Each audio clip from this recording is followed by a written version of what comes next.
Good morning, Bucknutters. Welcome into the Morning 5 on Monday, January 19th, 2015. I am Dave Biddle. It's been almost a week since Ohio State won the national championship, and one thing that continues to amaze me, besides the Buckeyes' incredible postseason run itself, is that Ohio State isn't losing any underclassmen to the NFL draft. None.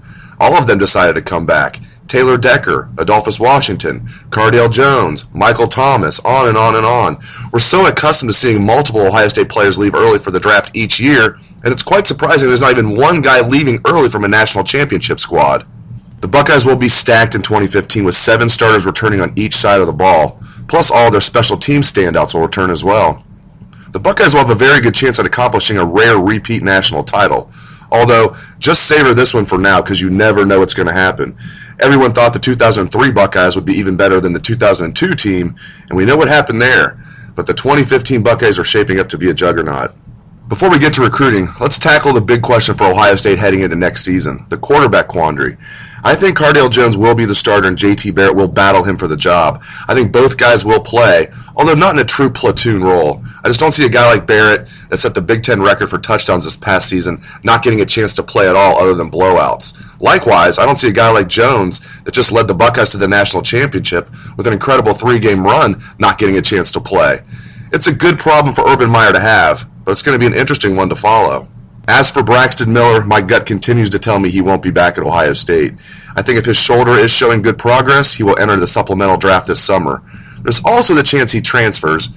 And keep in mind, if he does that, he doesn't have to announce anything about it until after Ohio State's semester ends late this spring. Remember Chad Lindsey? Yeah, the guy that was supposed to beat out a little guy named Jacoby Bourne for the starting center job? Yeah, well, he didn't announce he was transferring to Ohio State until last June. So if you're hoping to find out within the next couple of weeks what Braxton is doing, you will likely be disappointed. We'll probably be in a holding pattern for quite some time. Now to take a look at how Ohio State will wrap up its 2015 recruiting class, let's go up to the Dean of Ohio State football recruiting, Bill Kurelic. The Buckeyes have 24 verbal commitments with 2.5 weeks to go until National Signing Day, and it promises to be a very interesting 2.5 weeks indeed.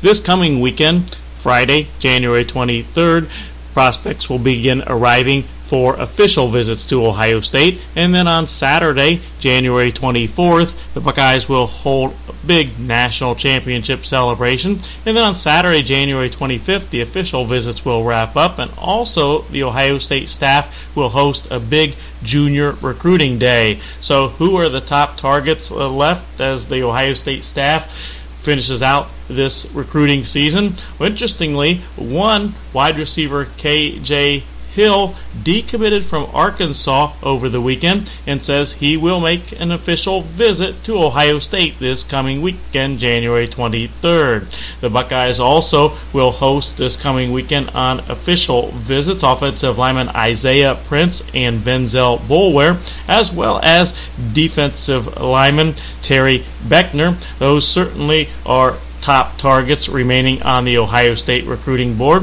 There's no doubt that the Ohio State staff wants to add at least one lineman and quite possibly an offensive lineman and a defensive lineman, or maybe even 2 defensive linemen, in addition to Isaiah Prince and Venzel Boulware, as well as Terry Beckner.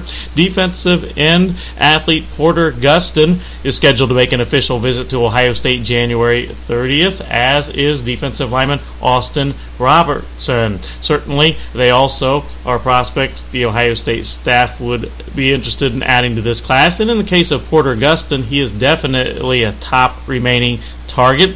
I consider Porter Gustin as well as Terry Beckner and then Isaiah Prince and perhaps Venzel Boulware as the top remaining targets on the Ohio State board. But certainly there are others. As I mentioned, KJ Hill is now scheduled to make an official visit, and then the Ohio State staff is interested in possibly adding another defensive back to the recruiting class.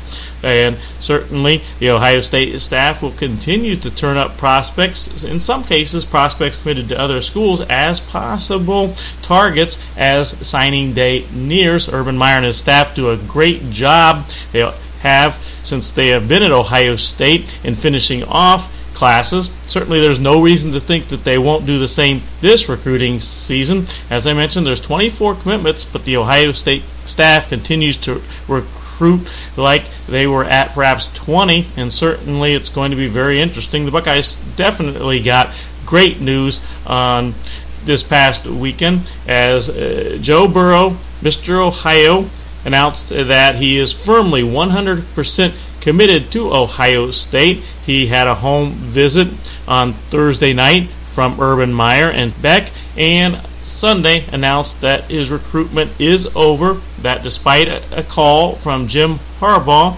and despite serious interest from Oklahoma as well as Nebraska, he is 100% committed to Ohio State, and certainly that is a great way to start things off for what should be a very interesting next 2.5 weeks for Ohio State recruiting. Thank you, Bill. That is very good news on Burrow. As for how many recruits Ohio State will sign 2 weeks from this Wednesday, my prediction is 26. I was going back and forth from 26 and 27, but 26 is my prediction. Keep in mind, there's a chance that current Buckeye commitments Torrance Gibson and Michael Weber could decommit.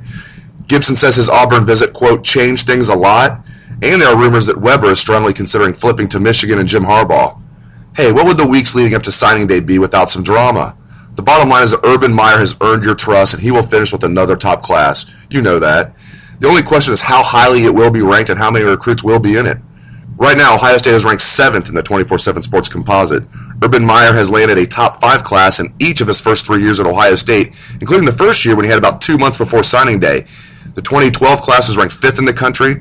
The 2013 class, which will go down as one of the best, if not the best in Ohio State history, was ranked 2nd in the country behind Alabama. And what do you want to bet if they re-ranked that 2013 class, Ohio State would be number 1 in the landslide. And then last year's class, the 2014 class, was ranked 3rd in the country. Can Urban land another top 5 class? I certainly wouldn't put it past him. Thanks again to Bill Kurlick. Thanks to all the listeners out there. I hope you enjoy your MLK Day. Take it away, best damn band in the land.